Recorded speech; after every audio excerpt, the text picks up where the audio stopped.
शादी करेगा। अब कौन इसका हाथ थामेगा? आप न्यायमूर्ति हैं, आप ही फैसला कीजिए मालिक।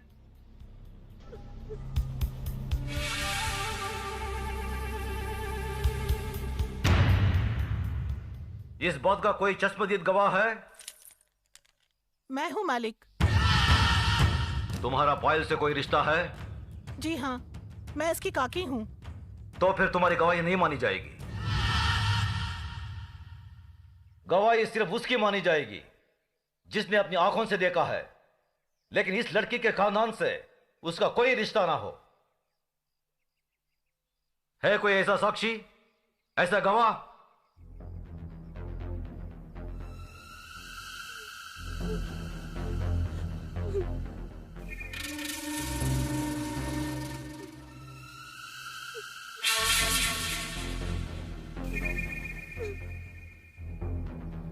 मैं हूँ मालिक। मैंने देखा है। तुमने क्या देखा है बेटे? मैंने देखा कि ये इस दीदी को जबरदस्ती अपने कंधे पे उठाकर पंपशीट में ले गया और दरवाजा बंद कर दिया। ये बचाओ बचाओ चिल्ला रही थी, मगर वहाँ कोई नहीं था।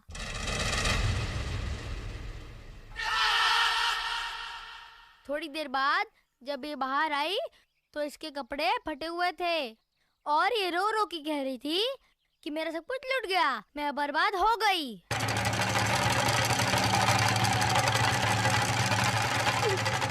जगन्नाथ, कमीने कुत्ते, तूने इन गरीबों को क्या समझा है? ये वो गरीब मजदूर हैं जिनके खून पसीने की बरकत से हमारी धरती पर हरियाली जागती है। हमारे सर पर जमींदारी का ताज इन्हीं गरीबों की बदौलत है, जिसके बदले में उन्हें 2 वक्त की रोटी, 2 गज की चादर मिलती है। और तूने उसी चादर में घुसकर इस गरीब की इज्जत लूट ली। फिर तुझ में और जानवर में क्या फर्क रहा? मुनीम जी, देवी माँ के मंदिर से सिंदूर ले आओ। जी मालिक। पायल, तुम इधर आओ। जिन हाथों से मजबूर करके इस कमीने ने तुम्हारी इज्जत लूटी, आज ये उन्हीं हाथों से तुम्हारी मांग भरेगा, तुम्हें अपनी पत्नी बनाएगा। ये हमारा फैसला है। गजराज, अपना फैसला बदल दे। आंखें मत दिखा।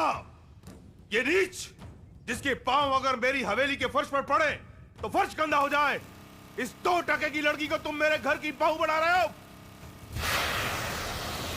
तो नहीं जानता, जमींदारों में तो ऐसी बातें होती ही रहती हैं।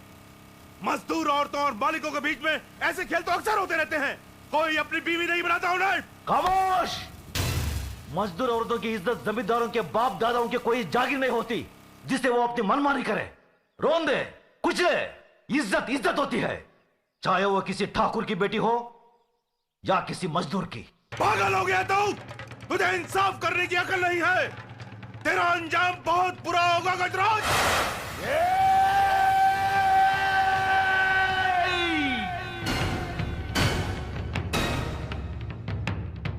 इसके आगे एक लफ्ज भी बोला तो जुबान खींच लूंगा।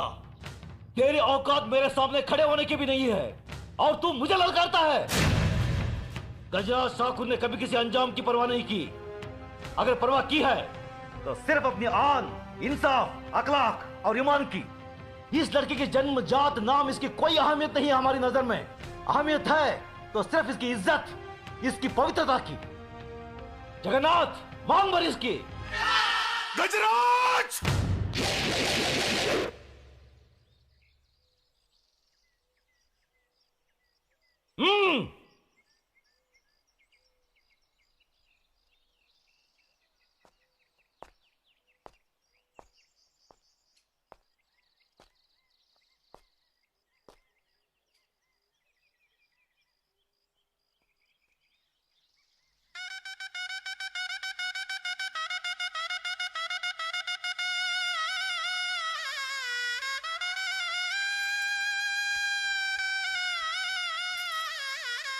सदा फकीर हो बेटी।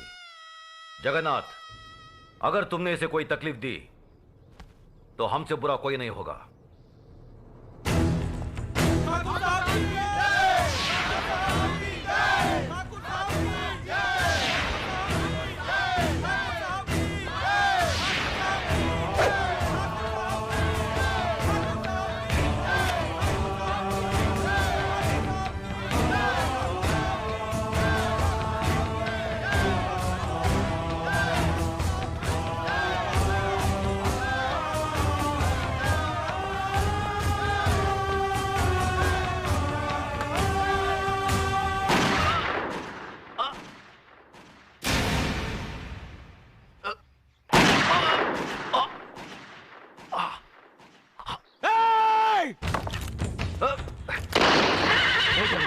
नहीं, अपनी बुआ की बात उजाड़ना तुम्हारा धर्म नहीं है। बाबूजी, बाबूजी! भैया! मेरे भाई को मार डाला, मेरे देवता समान भाई को मार डाला। ये क्या किया तुमने? ये कैसा अनर्थ किया?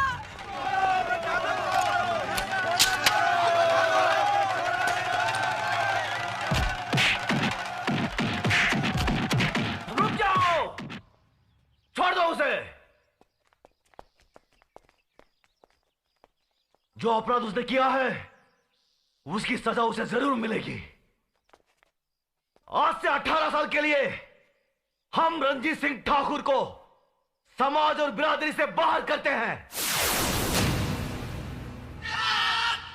आज के बाद अगर कोई भी इसके परिवार के साथ किसी भी तरीके का संबंध रखेगा तो उसको भी यही सजा मिलेगी। यह गजराज ठाकुर का फैसला है।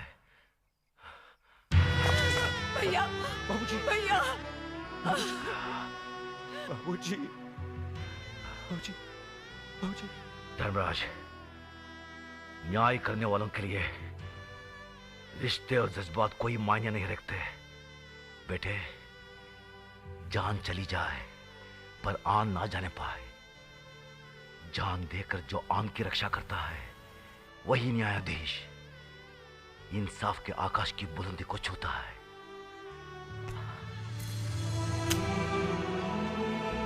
बाबूजी! धर्मराज, बाबूजी! आज से हम भरतपुर कस्बे की न्याय और इंसाफ की बागडोर तुम्हें सौंपते हैं। याद रखो बेटे, जिस दिन भी तुमने अनजाने में भी गलत फैसला किया तो समझ लो वही दिन तुम्हारी जिंदगी का आखिरी दिन होगा। बाबूजी! बाबूजी! भैया! बाबूजी!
इस मामले में किसी को दादा ठाकुर से कुछ कहना है?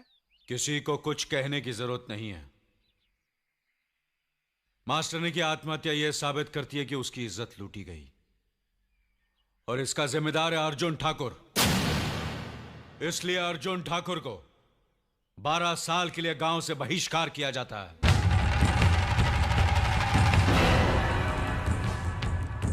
आज से कोई इससे बात नहीं करेगा, कोई इसकी मदद करेगा नहीं, और जो भी इस हुक्म को तोड़ेगा उसे और उसके परिवार वालों को यही सजा भुगतनी पड़ेगी। मासूम मास्टरनी शिल्पा ही अपनी विधवा मां का सहारा थी, इसलिए अर्जुन ठाकुर की जायदाद का आधा हिस्सा उसकी मां को दिया जाएगा। यह हमारा फैसला है।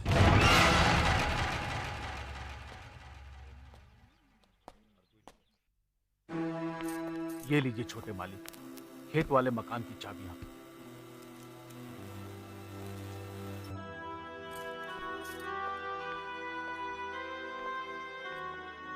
हम जा रहे हैं बड़े भैया।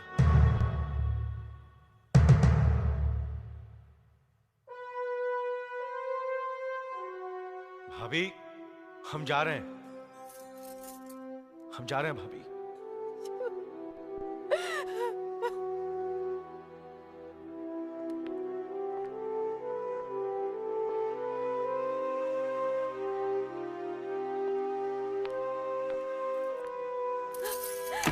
अर्जुन!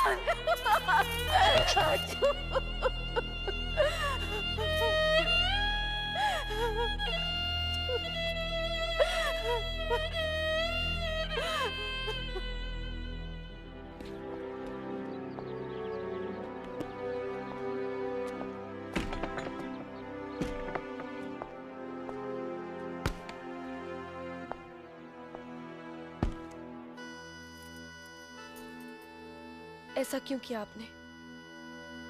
मैं जानती हूं कि आप बेकसूर हैं। ना आपका मास्टरनी के साथ कोई संबंध था और ना ही आपने उसका खून किया। फिर आपने पंचायत में बड़े भैया से कहा क्यों नहीं? उन्होंने मुझसे पूछा नहीं, मैंने बताया नहीं। आज तक बड़े भैया ने जितना मुझसे कहा मैंने उतना ही किया, जितना मुझसे पूछा मैंने उतना ही जवाब दिया। तुम नहीं जानती मीना, बड़े भैया और भाभी हमारे लिए साक्षात भगवान है। उन्होंने बचपन से मुझे और नकुल को अपनी औलाद की तरह पाला है। उनकी कुर्बानी की बुलंदी यह है कि हमारे लिए वो आज तक अपने संतान के मां बाप नहीं बने।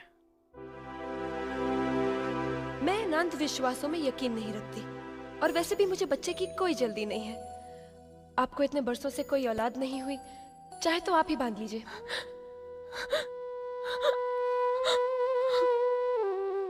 क्या हुआ? तुम रो क्यों रही हो?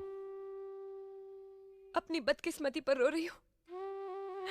अपनी नादानी में मैंने बड़े भैया और दीदी का बार बार अपमान किया है, उनका दिल दुखाया है।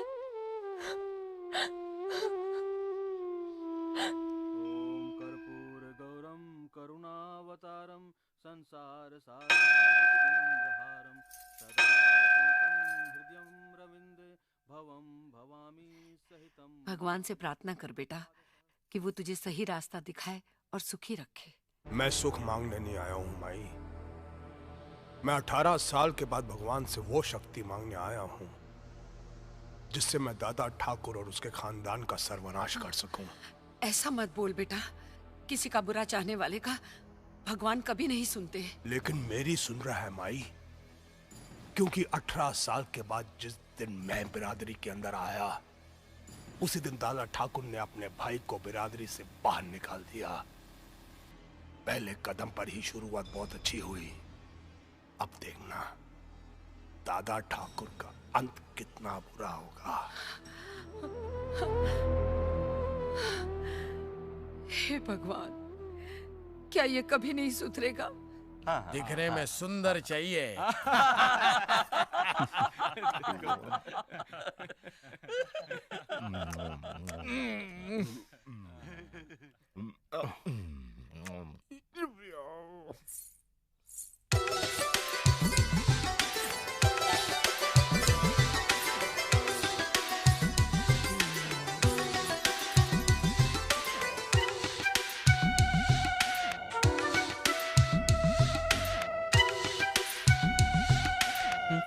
कैसी लगी? बहुत सुंदर है, बहुत सुंदर। तो बात आगे बढ़ाऊं? फटाफट फटाफट। आज तो दिल कह रहा है कि तुझे पिताजी कह के बुलाओ। मैं आज के बाद तुझे कभी बाप के दिन। अरे जरा कन्या की माता को बुलाओ, लगे हाथों लेने देने की बात भी हो जाए। हाँ हाँ जरूर। बेटी चांदनी,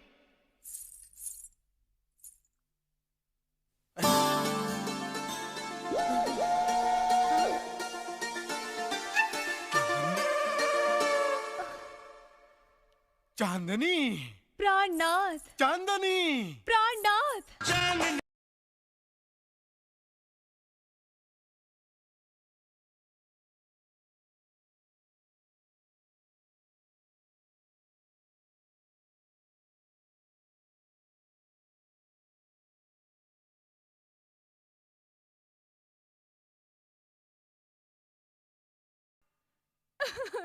चांदनी, क्या हुआ?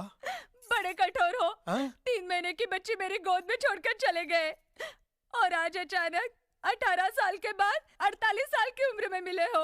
अरे जब निभा नहीं सकते थे तो मुझसे दिल क्यों लगाया था? मुझे कुंवारी बात क्यों बनाया था?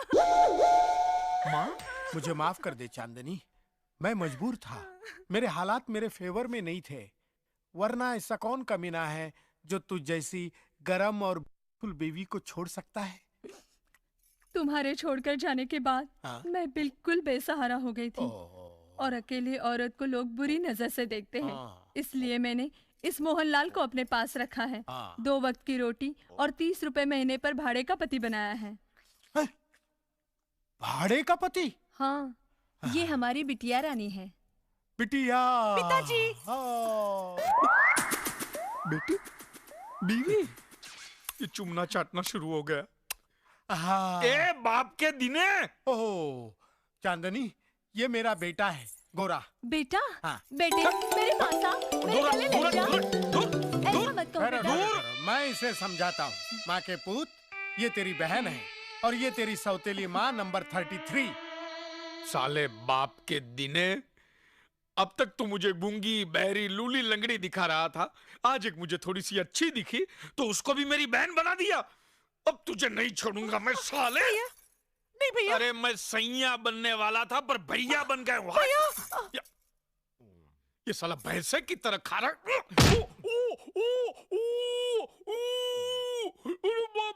अरे गोरे, माँ के प्राणनाथ, रुकिए, कहाँ चले?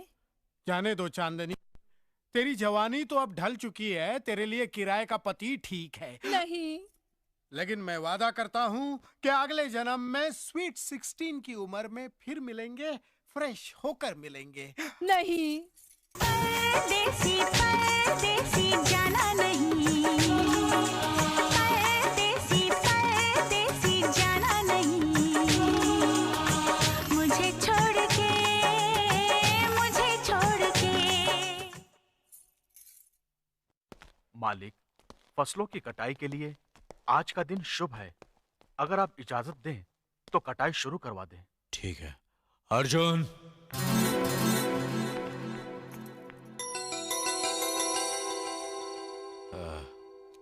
मुनीम जी, आज से अर्जुन का हर काम नकुल संभालेगा। अब साथ में रहकर मदद कीजिए। जी मालिक।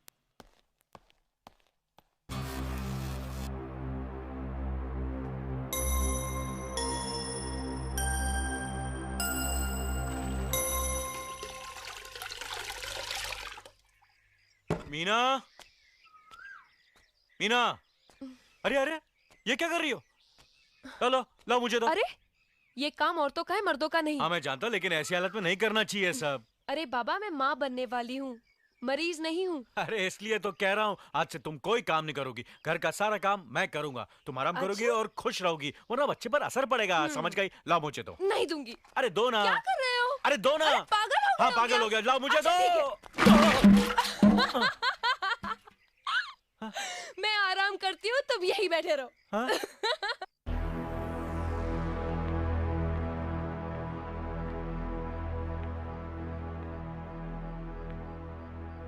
सुनिए, एक बात कहूं, आप तो जानती हैं हमारी मीना माँ बनने वाली है, हमारे कुल का वारिस आने वाला है। ऐसे समय पर उसके पास माँ या सास का रहना जरूरी होता है, जो उसकी मुश्किलों को समझ सके, उसे दिलासा दे सके, उसकी हिम्मत बढ़ा सके। वो सौभाग्य तो भगवान ने मेरे हिस्से में नहीं लिखा। बस इतना चाहती हूँ कि एक बार बहू रानी से मिलाऊं, उसकी गोद भराई की रस्म पूरी करके उसके हाथों में कंगन पहनाऊं। हम जानते हैं जिस पाबंदी की बेड़ी हमारे पैरों में पड़ी है उसमें ऐसा नहीं, लेकिन अगर आप चाहें तो, आप इजाजत दे तो ये हो सकता है। नहीं लक्ष्मी, पंचायत का फैसला सिर्फ आसपास के 18 गांव के लिए नहीं, हम पर और हमारी हवेली के लिए भी है। तुम नहीं मिल सकते। क्या आपका फैसला पत्थर की लकीर है जिसे कोई नहीं मिटा सकता?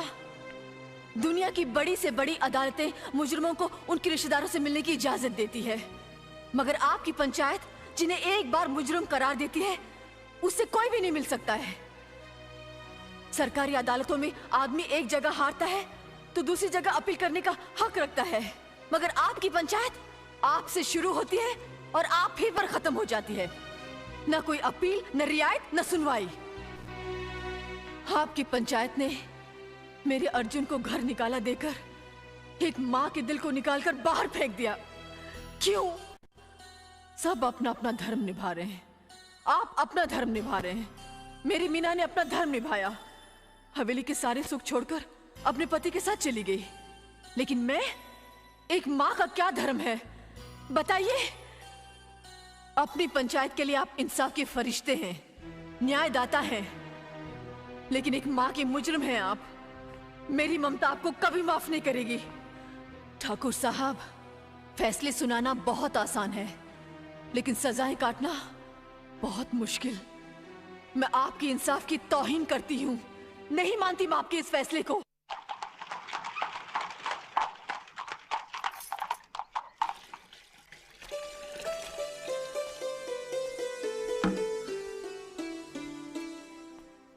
पाए लागू दीदी।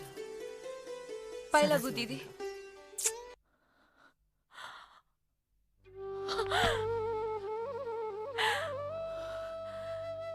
भगवान, हमें माफ कर देना।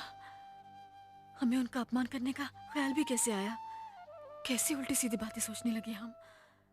फिर कभी हमारे मन में ऐसे ख्याल कभी ना आए। भगवान, हमें माफ कर दो, हमें माफ कर दो भगवान।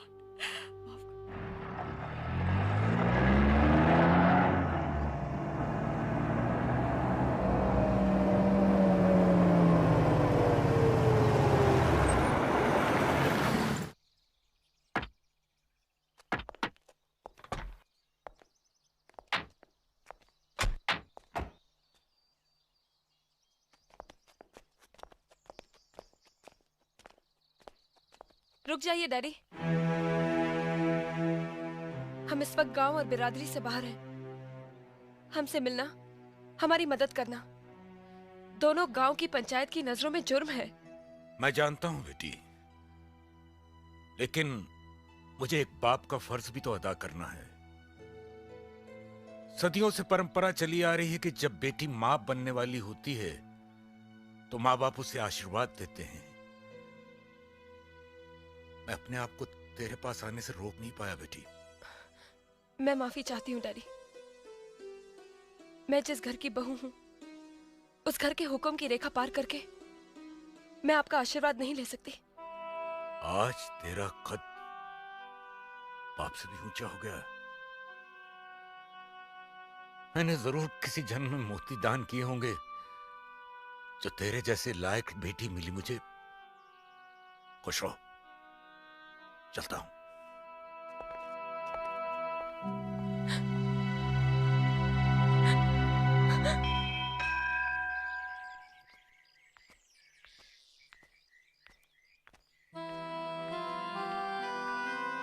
मुझे आशीर्वाद दीजिए बड़े भैया।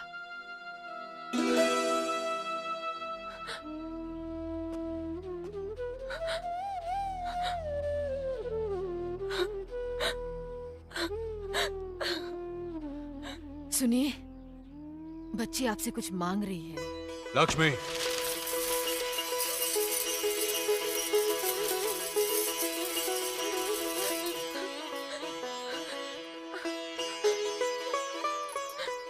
मेरे लिए तो यही बहुत है। एक दिन आपने मेरी खुशी के लिए ये चूड़ियां इस डाल पर बांधी थी। इनके साथ मुझे आप दोनों का आशीर्वाद मिल गया।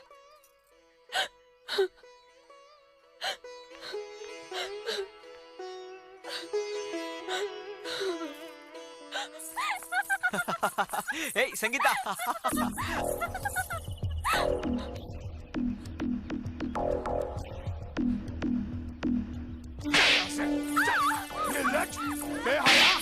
इश्क करेगी तू, इश्क करेगी। काट डालूंगा मैं तुझे, जिस्म के छोटे छोटे टुकड़े कर दूंगा मैं। चल यहाँ से, चल अपने कमरे में, चल अपने कमरे में। मार डालूंगा, जान से मार दूंगा मैं तेरे को, खत्म कर दूंगा मैं तेरे को। क्या कर रहे हैं आप? हाँ, तू भी पागल हो गया है क्या? क्यों मार रहा है इसे? ये हरामजादी नकुल के साथ इश्क लड़ा रही थी। इतने बड़े हिंदुस्तान में दिल लगाने के लिए वही घर मिला इसे। तो क्या हुआ? आखिर वो भी तो हमारा ही खानदान है। और अगर इसकी वजह से दोनों घराने एक हो जाते हैं तो इससे अच्छी बात और क्या हो सकती है? तू भी इसका साथ दे रही है? मेरे जीते जी ऐसा कभी नहीं हो सकता। जग्गू देख बेटा, इसकी शादी वही होगी जहाँ मैं चाहूंगा। चल यहाँ से, चल अंदर चल। बड़ी आई थी, इश्क करेगी, इश्क करेगी। मैं बताऊंगा तेरे को मजा। हट बुढ़िया, अब ये घर से बाहर नहीं निकलेगी। कल ही इसे शहर ले जाकर इसकी मंगनी शादी कोना सब एक साथ करवा दूंगा मैं। मनिया जग्गू,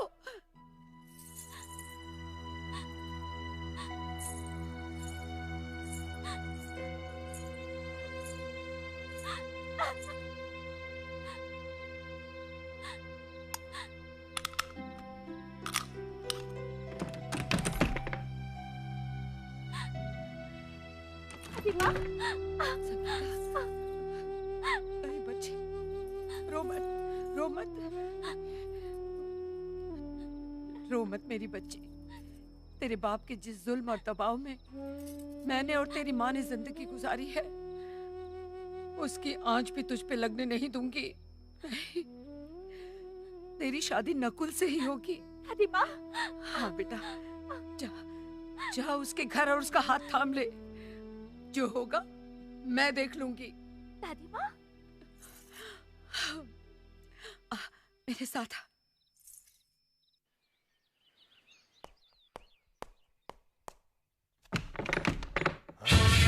संगीता, संगीता,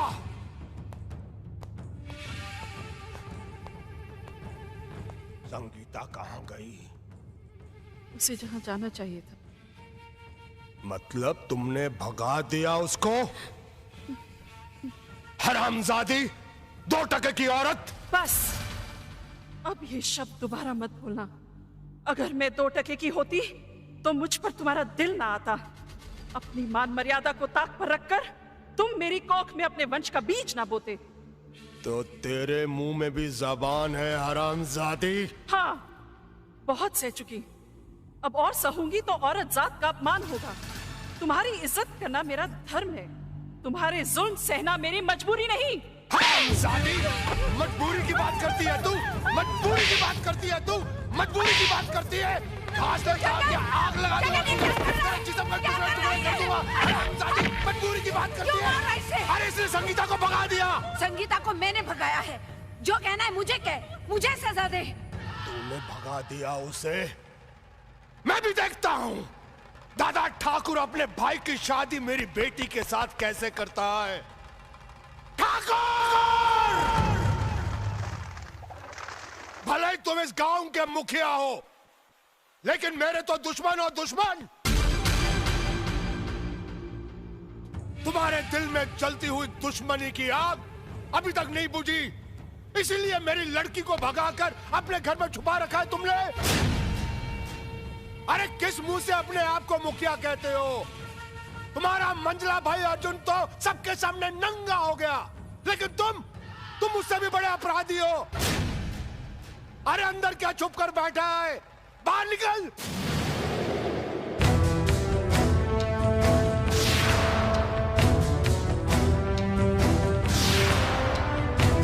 सुनिए,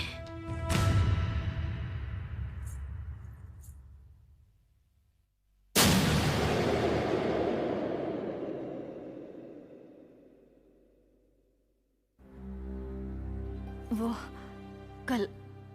कल आधी रात को ये भागी भागी आई थी। आप बहुत गहरी नींद में थे, इसलिए आपको जगाने की हिम्मत नहीं पड़ी। हमारी समझ में नहीं आया कि हम क्या करें। एक तो जवान लड़की की इज्जत का सवाल, दूसरे ये कोई अनजान लड़की तो है ही नहीं, इसलिए इसे यहीं रहने दिया। हमने सोचा सुबह आपको बता देंगे। हमसे भूल हो गई, हमें माफ कर दीजिए। 18 साल तक कितने प्यार से पाला पोसा मैंने अपनी बेटी को, और तुम अपनी दुश्मनी के कारण उस प्यार को तबाह करना चाहते हो। अरे एक भाई ने तो बेचारी मास्टरानी को मसल कर उसे जान से मार दिया, और अब दूसरा भाई मेरी मासूम सी बेटी को अपनी हवस का शिकार बनाना चाहता है। लेकिन मैं ये हरगिज़ नहीं होने दूंगा। संगीता, जाओ अपने पिता के पास। बड़े भैया, मुझे पिताजी के पास मत भेजिए, मैं आपके हाथ जोड़ती हूँ। ये क्या पागलपन है? जगन्नाथ जो कह रहा वो सही कह रहा। वो तुम्हारे पिता है, उसके पास तुम्हें जाना पड़ेगा। नहीं, लेकिन मैंने कहा ना।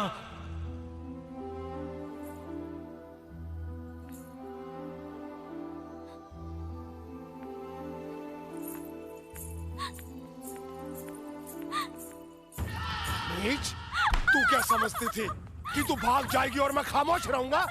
तुझे अपने खानदान की इज्जत का भी ख्याल नहीं रहा? खुद ही बिहार अचानक चली गई। हरामजादी!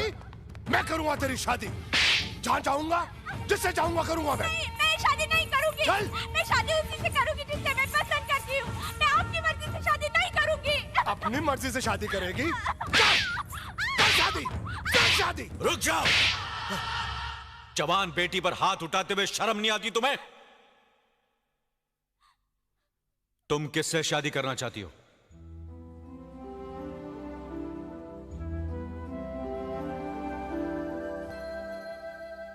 हाथ नीचे कर, नहीं तो काट कर रख दूंगा। तेरी शादी कहां और किसके साथ करनी है उसका फैसला मैं करूंगा, नहीं तो तेरा गला दबाकर मैं तुझे जान से मार दूंगा। नादानों की तरह बात मत करो। इसे अपनी पसंद का दूल्हा चुनने का पूरा हक है। यह हंगामा बंद करो और चुपचाप अपने घर जाओ। अब ये तुम्हारी बेटी नहीं, इस हवेली की होने वाली छोटी बहू है। हम जल्द ये रिश्ता लेकर तुम्हारे घर आएंगे। थूकता हूं तुम्हारे इस रिश्ते पे और इस हवेली पर। मैं इसकी शादी किसी लंगड़े लूले अपाहिज के साथ कर दूंगा, मगर तेरे भाई के साथ कभी नहीं करूंगा, कमीने। अबे तुम इससे बात करो। हमारे दादा ठाकुर से बदतमीजी की। हम तेरी जबान खींच लेंगे, मारो साले को। रुक जाओ। होली के त्योहार के बाद इस लड़की की शादी मेरे छोटे भाई नकुल के साथ होगी। यह हमारा फैसला है।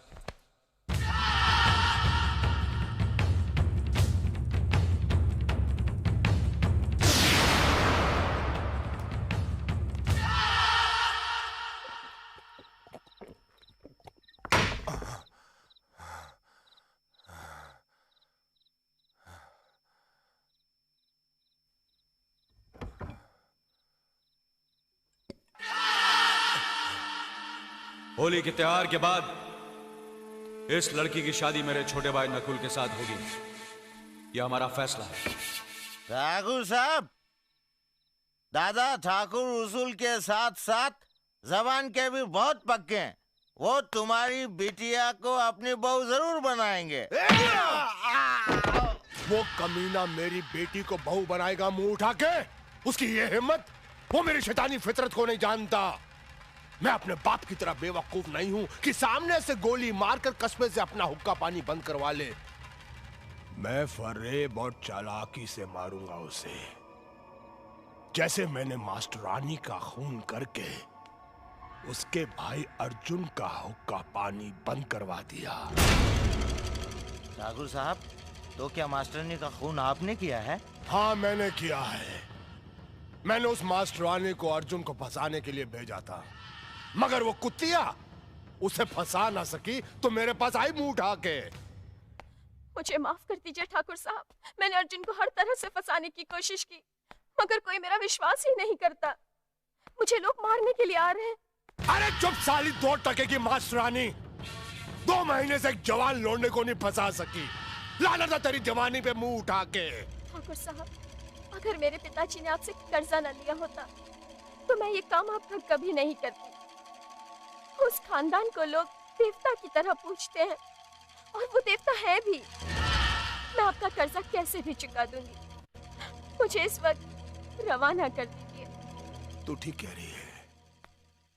जब तू किसी काम की नहीं रही, तुझे रवाना कर देना ही ठीक है। बड़ी मेहरबानी आप।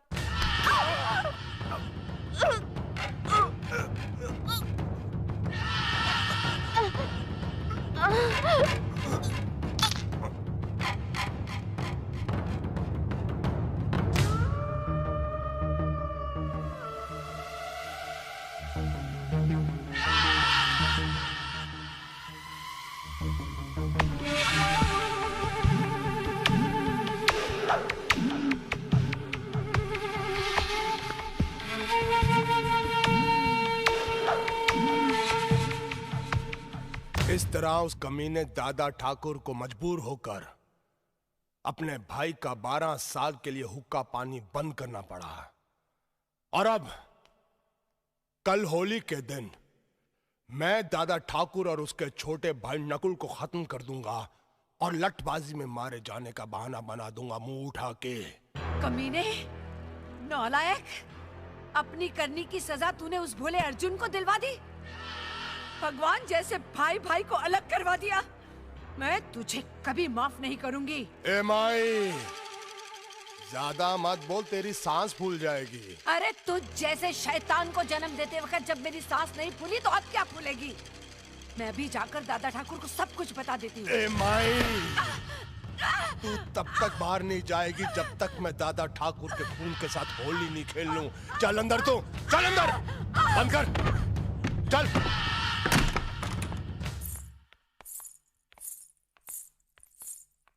देखा, ये है हमारा घर, और अब सुबह तक सुहाग रात मनाएंगे। हाँ?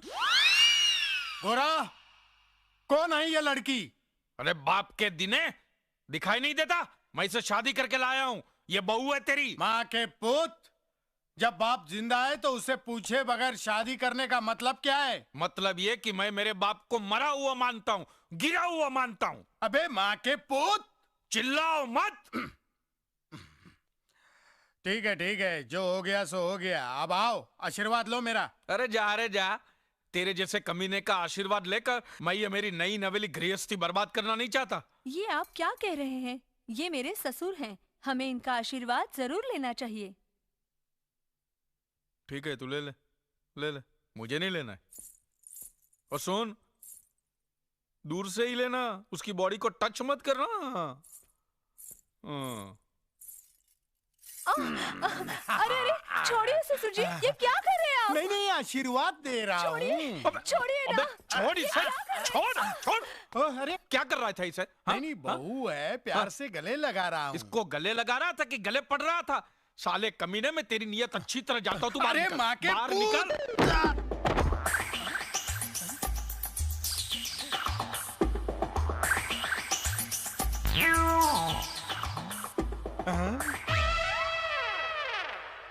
मंगला, तुम?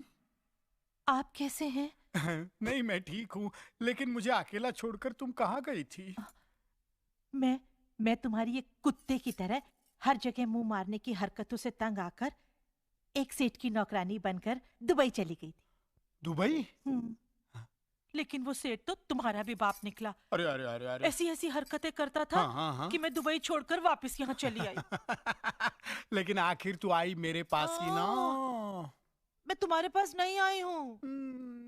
मैं तो हमारे उस बच्चे से मिलने आई हूँ जिसे मैं छोटा सा तुम्हारे पास छोड़कर चली गई थी।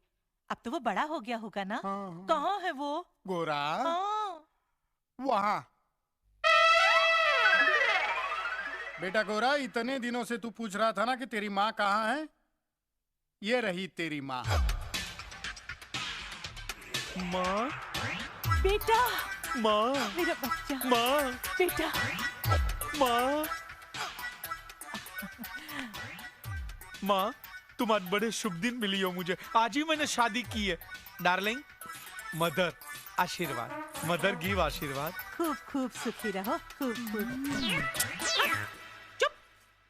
सुनिए। आहिस्ता आहिस्ता मीना, क्या कर रही हो? जरा संभाल के। क्या बात है? मुझे आपसे एक इजाजत लेनी है। कैसी इजाजत? वो त्योहार में लटबाजी देखने जाना है, जाने दीजिए ना प्लीज। लेकिन वहां तुमसे कोई बात नहीं करेगा, कोई तुमसे मिलेगा नहीं। मुझे मालूम है, मैं दूर से देखकर आ जाऊंगी, मेरा दिल खुश हो जाएगा ना। और फिर आप ही ने तो कहा था मुझे हमेशा खुश रहना चाहिए। मुझे जाने दीजिए ना प्लीज। अच्छा बाबा, जाओ। Thank you.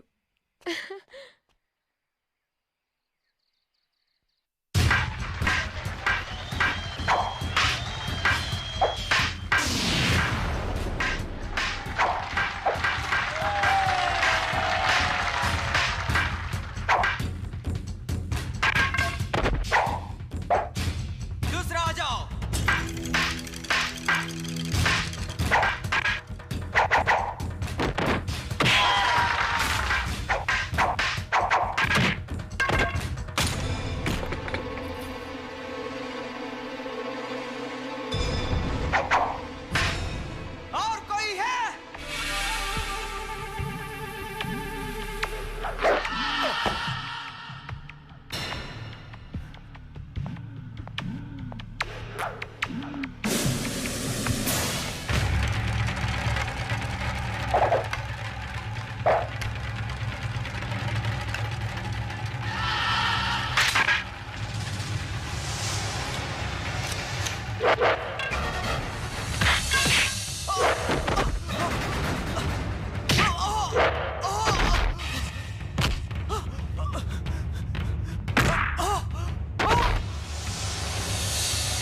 साले।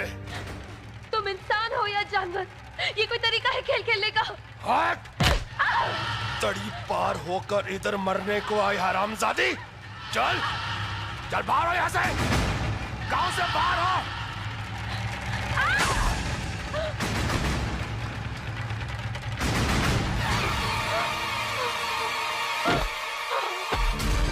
जगन्नाथ!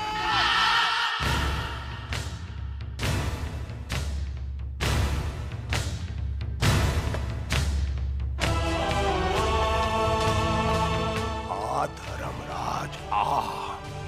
18 साल से जो बदले की आग मेरे सीने में जल रही है, आज मैं उसे तेरे खानदान की समाधि पर बुझाऊंगा। हाँ।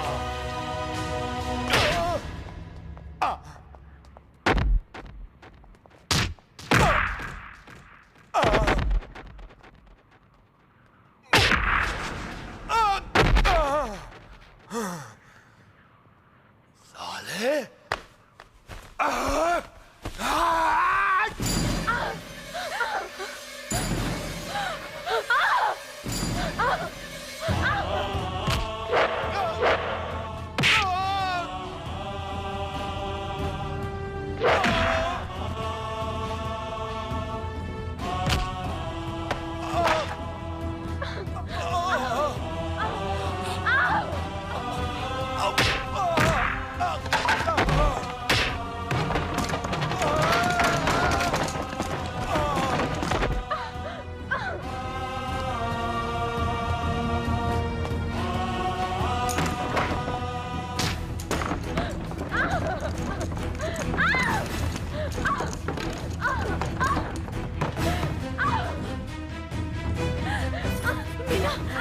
मीना, तू घबरा मत, सब ठीक हो जाएगा। दीदी, हिम्मत से काम लीजिए। हाँ, हिम्मत से काम ले। सब ठीक हो जाएगा, सब ठीक हो जाएगा।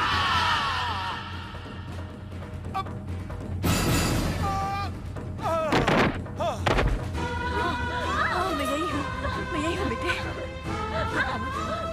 अरे को गर्म पानी लेके आओ। अभी लाई।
मुझे छोड़ के मत जाइए।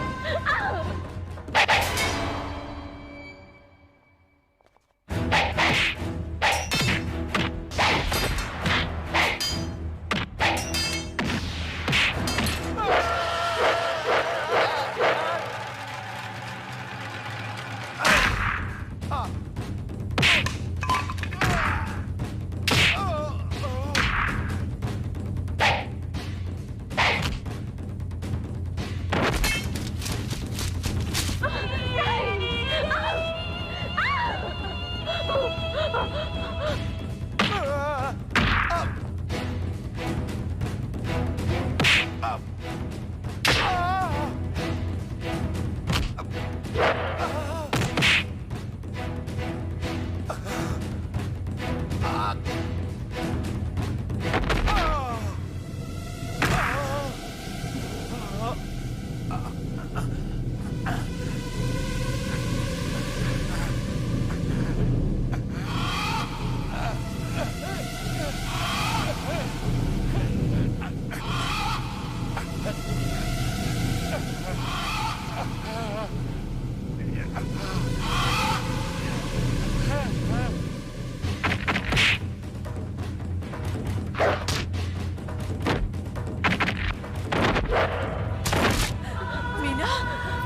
मौसी जल्दी करो, जल्दी।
कलेजे को ठंडक पड़ गई बुड्ढी लोमड़िया।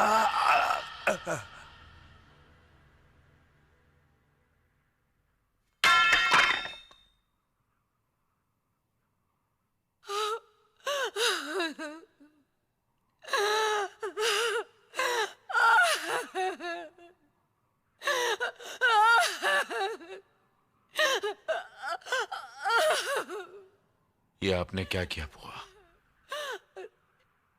सजा दी है मैंने इसे। ये मेरी कोख का दर्द नहीं, मेरे सीने का नासूर था।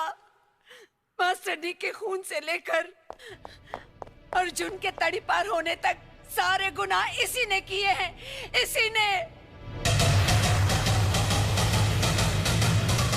और सजा पाई भोले अर्जुन ने। नहीं, तुमसे गलत इंसाफ हो गया धर्मराज, गलत फैसला हो गया तुमसे। बुआ ये क्या कह रही हैं आप? भगवान के लिए बड़े भैया पर गलत फैसले का इल्जाम मत लगाइए।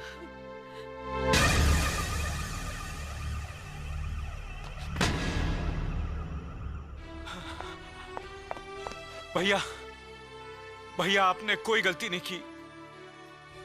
आप कोई गलती कर ही नहीं सकते। जिन हालात में आपने मेरे साथ ये फैसला किया, पिताजी होते तो वो भी यही करते भैया। हाँ बेटे, मैं तेरे फैसले को गलत नहीं कह रही हूँ।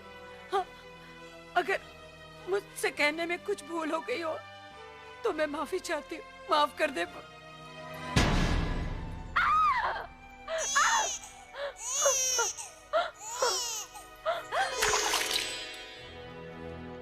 धर्मराज, अरे भगवान, क्या हो गया, क्या हो गया ये?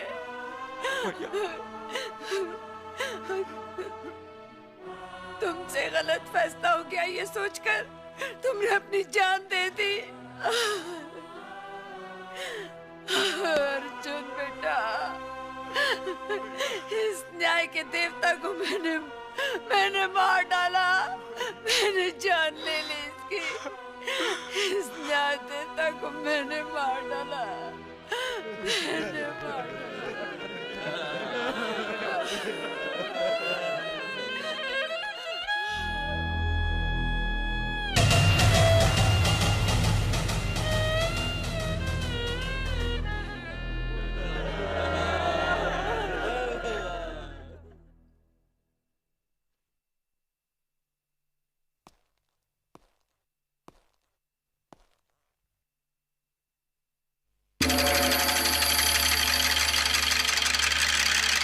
बहुरानी, अर्जुन ठाकुर पंचायत के लिए निकल रहे हैं। अरे शामू, जल्दी से बग्गी तैयार कर।